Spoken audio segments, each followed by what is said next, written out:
Bienvenidos nuevamente a Referente Jurídico. En este tercer bloque seguimos conversando con el doctor Carlos Fernández Cesarego en una interesantísima conversación sobre la teoría del derecho desde una perspectiva filosófica. Doctor Fernández, en el bloque anterior entonces había quedado pendiente un punto que es crucial para el derecho, ¿no? Decíamos que, bueno, todos los hombres, básicamente desde un punto de vista estrictamente natural, somos animales, pero lo que nos diferencia de los demás animales es el hecho precisamente, como lo decía Aristóteles, esta condición ontológica de seres sociales y racionales que nos penetra, que es inmanente a nosotros y que se proyecta, ¿no? Y que permite esta interrelación y la identificación nuestra en el otro, la proyección del yo. Y eso es lo que nos define entonces como ser humano. Es decir, el animal humano adquiere la condición de un ser humano. Entonces, en este concepto filosófico de la definición del ser humano, debe aterrizar definitivamente una teoría jurídica. ¿Y qué es lo que usted propone precisamente, ¿no?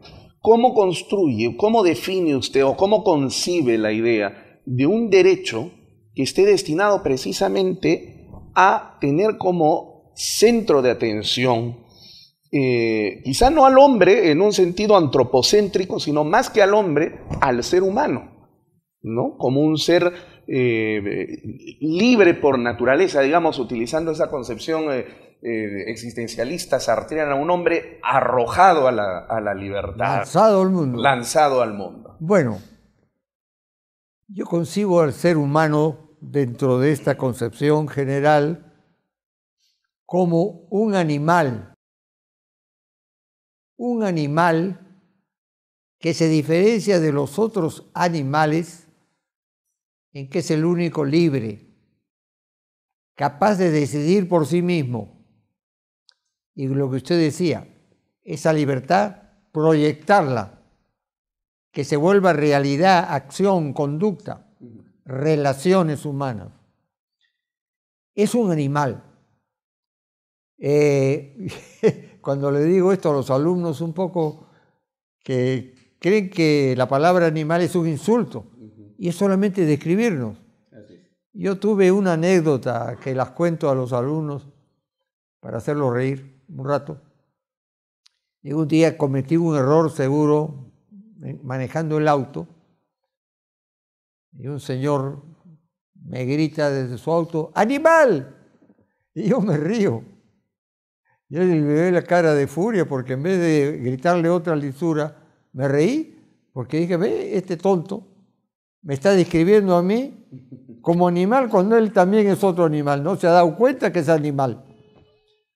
¿No se ha dado cuenta? Filosóficamente podríamos decir que adquirió conciencia de sí mismo a través suyo. Exactamente, ¿sí?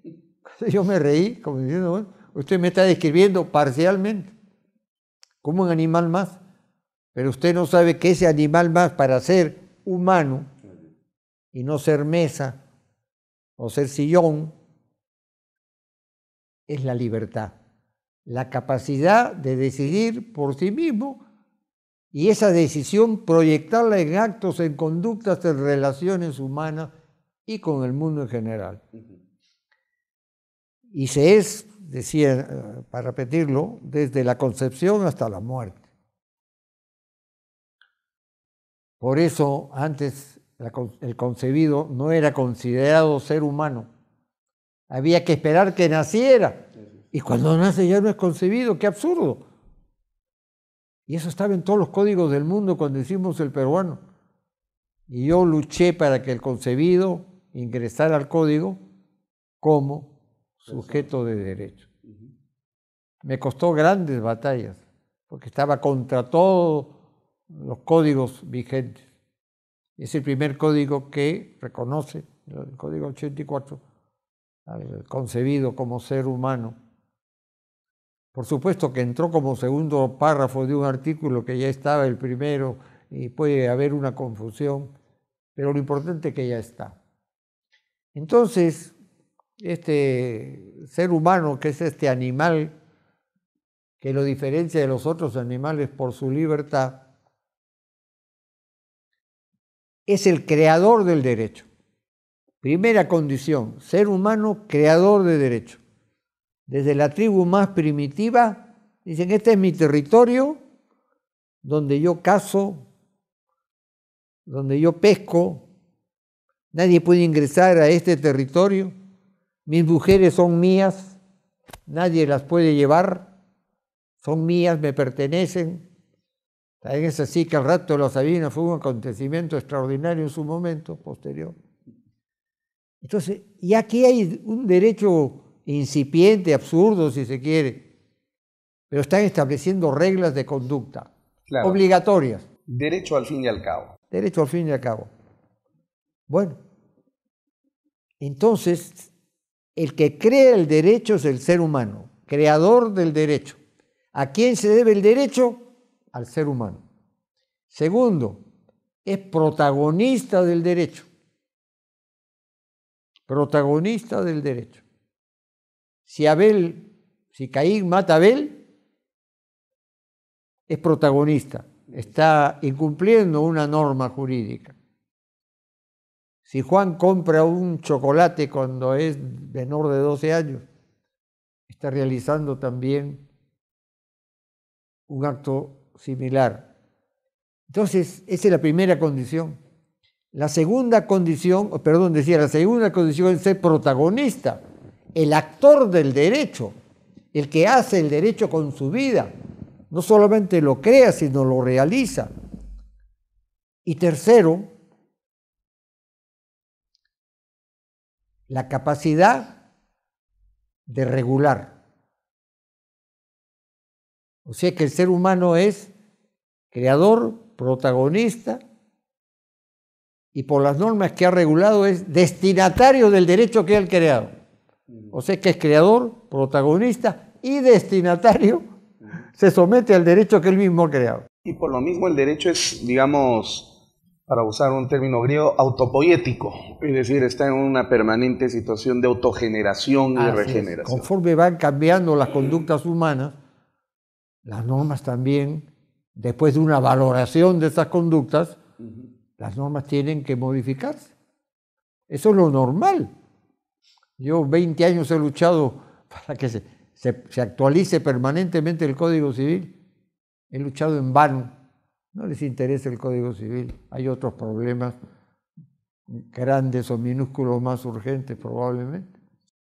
Bueno, ahora, esta concepción o una concepción como la suya definitivamente colisiona con una vieja y tradicional teoría que es la del derecho natural, el justnaturalismo, que, bueno, desde los tiempos de Aristóteles prácticamente pues tuvo una amplísima difusión por todo el mundo occidental y que, digamos, llevado al campo de la escolástica medieval religiosa, casi terminaba comprendiéndose al derecho como una suerte de extracto del ADN del cosmos que se encuentra regulado, ordenado por las leyes divinas universales y que el hombre con su gran entendimiento y capacidad, lo que le hace hecho a imagen y semejanza de Dios, puede captar y copiar ese orden para trasladarlo a este mundo social caótico para tratar de ordenarlo. Pero como usted bien lo señala, el derecho se genera más bien en las relaciones sociales, es decir, no proviene del cosmos, no proviene de la fisis, no proviene de la naturaleza. ¿Cuánto le costó a usted enfrentarse aquellos años en los 40, en los 50, cuando el justnaturalismo era todavía una teoría viva, actuante, palpitante, y donde la escolástica americana o latinoamericana todavía estaba muy presente en nuestras universidades? Yo soy cristiano. Y siendo además usted cristiano, como en San Marcos o en la Universidad Católica, definitivamente esto debe haberle generado alguna serie de problemas. Todas mis teorías me han generado problemas, pero tal vez esta de que no hay derecho natural, sino que el derecho lo crea el ser humano, que lo que tiene el hombre es una exigencia existencial de que su vida sea regulada para defenderse. ¿Qué defiende finalmente? Su libertad a través de la justicia. Cuando yo estudié Derecho, en el Código del 36, el libro de personas hablaba de domicilio, de capacidad y de nombre. Eso era todo el libro. Y todo el código era la propiedad. Así es. Era una copia del derecho que pasó todo el siglo XVIII, XIX, que está concretado en el Código Civil de Napoleón, que dice: el derecho a propiedad es absoluto, inviolable y sagrado. Nada de eso lo atribuyen al ser humano. Y sabemos que no hay derecho absoluto, todos tienen limitaciones. Segundo, que todos los derechos son violables. Y tercero, que si hay algo sagrado no son las cosas sino el ser humano. Bueno, que además esa era una idea justnaturalista. La propiedad es un derecho natural del ser humano. Se concebía esa idea, De ¿verdad? esa forma defienden, claro, el derecho de propiedad, sin denigrar el derecho de propiedad, que es indispensable para vivir, desde el colchón donde duermo, o de los cartoncitos donde duermo cuando no tengo colchón. Es propiedad. Sin denigrar la propiedad, esta propiedad que era el centro del estudio del derecho, yo estudié así, lo hemos ido cambiando. Y yo creo que tengo una gran participación, lo reconocen fuera, en crear la teoría personalista, que simplemente hace que la jerarquía cambie y que el ser humano sea jerárquicamente superior a un instrumento que utiliza para vivir. Instrumento, como es la propiedad. El ser humano es un fin en sí mismo. Como un fin en sí mismo puede estar sujeto a la propiedad, a un instrumento. Entonces esto crea el personalismo, que es una nueva concepción del derecho que gira en torno a la persona, al ser humano. Tan es así que el libro primero del Código Civil peruano 84 en su momento fue considerado por extranjeros, sobre todo por los italianos, y así lo escribe León Baranderán. Cuando pregunta por el código, los italianos le dicen: el libro de personas es el mejor del mundo. ¿Por qué? Porque ahí se habla del derecho a la vida, el derecho a la libertad, al honor, etc. El derecho a la intimidad, en fin, se amplía la visión de protección del ser humano, de la persona. Así es. Bueno, eso... Ahora, la libertad es un concepto que puede dar para mucho, puede ser un cajón desastre también. Yo digo que es como Dios. Más o menos. No se pueden definir, pero usted vive a Dios si lo vive. Y usted vive la libertad si la siente. Hay gente que no vive a Dios, lo ignora. Hay gente que no vive la libertad y la ignora. Yo nací viviendo la libertad desde niño, qué curioso. He luchado contra todos los que están contra la libertad. Estuve en un colegio que en cierto momento el italiano se volvió fascista. Me quisieron hacer balila por el jus sanguinis, que mi abuelo era italiano. No, le dije: yo soy peruano. Vino la guerra, yo estaba de parte de los aliados y no... no de Italia. Después he dicho: ¿cómo no me han votado de ese colegio? Lo que pasa es que los profesores no eran fascistas, pero tenían que ponerse la camisa negra claro, para seguir sirviendo en dólares fuera de su país. Después lo comprendí, pero dije: a mí debió haber votado de ese colegio. Bueno, después, siendo joven, surgió Odría. Yo estuve muy vinculado al presidente Bustamante Rivero. No voy a decir cómo porque es largo el cuento y no viene al caso. Pero surge Odría, da el golpe, el 48, y evidentemente buscamos un candidato, porque se lanza de candidato para legitimarse. Y la gente mayor mía, pero gente con la que estoy vinculada, Porras, León Barandiarán, etcétera, buscan a un general, Montañe, pero un general serio, justamente todo lo contrario de lo que representaba Odría. Intereses que ya conocemos históricamente. Y yo luché. Y en la Plaza San Martín, organizando un meeting de presentación del candidato, viene la policía, me coge y me encarcela. Sin decirme por qué, ni para qué, sin comunicarme, sin abogado, nada. Y me buscaron a mí entre mis asistentes, que estábamos un grupo, a mí, porque decían que yo tenía ya antecedentes en el Ministerio de Gobierno, porque había dirigido una huelga en la Facultad de Derecho que sacó al decano, que era un inútil, antiguado, no. Yo fui el presidente del comité de huelga y después fui el presidente del comité de huelga que sacó el candidato a rector de Odría. O sea que ya tenía antecedentes de subversivo, entre comillas, como estudiante. Y no soy nada subversivo, soy el hombre más pacífico del mundo. Pero eso sí, estuve preso por Odría, felizmente salí pronto. Y después ya, evidentemente, he estado contra el autoritarismo de Fujimori, ¿no? Que me costó también, porque publiqué artículos, a pesar de que él me honró siendo presidente constitucional, me nombró una comisión de 4 para negociar con Chile la entrega del muelle de Arica. Estuve en esa comisión, pero cuando él declara el 5 de abril, yo el 7 de abril renuncio. Y escribí contra el autoritarismo. El año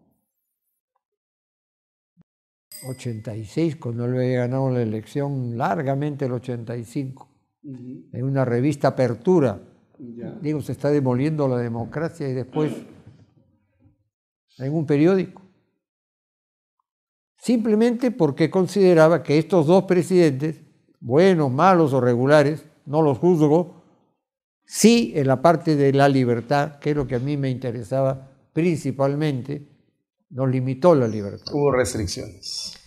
Tuve, después que me cayó, después me enteré que me habían registrado, me mandaron registrar si tenía cuentas, porque creían que yo era millonario, que de dónde había sacado dinero, porque vivía en La Molina. He sido el primero que construyó su casa en una colina de arena que la compré a 80 centavos metro, sin agua ni desagüe, y ahí construí mi casa. El primero que construyó la Rinconada de Ate, que después la convertimos, y yo soy fundador de La Molina.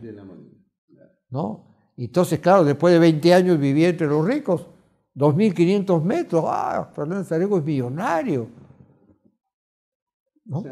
Entonces querían buscar cómo, siendo un abogado normal, de dónde había yo, según su sistema de ellos, obtenido esos fondos. Obtenido los fondos para hacer esa casa grande, en 2.500 metros. La construyó, la planificó mi amigo, el arquitecto, compañero de clase que nos queríamos mucho, Villarán Freire, Mañuco, hizo los planos gratis.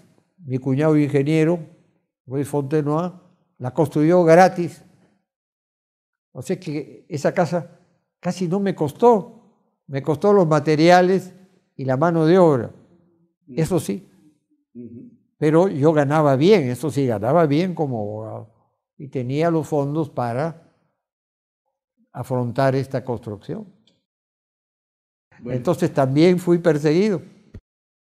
Todo en nombre de la libertad. Todo en nombre de la libertad. No solamente de mis enseñanzas, amo la libertad, sino en la calle. Porque la conducta de uno no es lo que piensa, sino vivir como piensa, actuar como piensa. Vamos entonces a hacer una pausa a continuación y regresamos al siguiente bloque referente jurídico.